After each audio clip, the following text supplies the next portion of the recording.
which is the child of the two Holocaust survivors. Mm-hmm. That was a pretty magical reframe. Do you mind walking people through that? No, I'd be happy to. That's the first one in the book. A patient named Jack, who I've seen for a long time, son of two Holocaust survivors, grew up poor in Brooklyn. Both his parents each had children before the war who got stripped away when they got taken to the concentration camps and killed. The father got swept up right when the war began and ended up in Auschwitz and then on a death march, etc. The mother was from Vilnius, educated family, two children, lost the children. Anyway, the parents met in a displaced person camp. After the war, they walked to France. They came to Brooklyn, and they had my patient. And he's a brilliant, he went to City University, he's a brilliant guy, ended up in therapy with me. And he would always come into the session like, Mark, when will I ever be healed? When will I ever be healed? And it was a refrain. And when he was younger, the refrain to his parents was I a good boy today?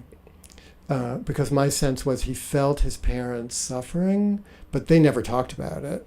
Once he overheard, not once, probably more than once, he overheard them with other Holocaust survivors. They would have conversations, like, do you remember the dogs? Those kind of conversations. But they couldn't talk about the previous children or any. So my patient Jack, he would feel the parents' pain as children do. He would take responsibility for it. So if he was a better boy, if he was a better student, maybe they would smile. So they're now deceased. He's now my age.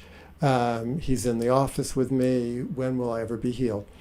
And I had this sudden flash, you don't need to be healed. You were the healer. Imagine your parents losing those children, and then they come to this country and they have you.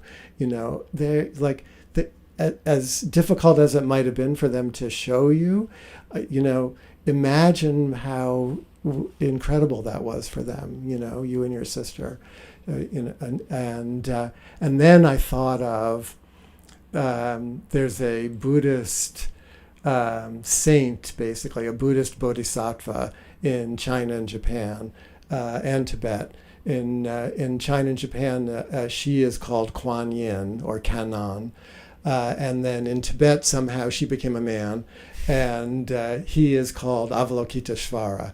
But Kuan Yin, the Chinese version or Japanese version, Kuan Yin means the name translates as she who hears our cries. So I asked Jack, have you ever heard of this? No.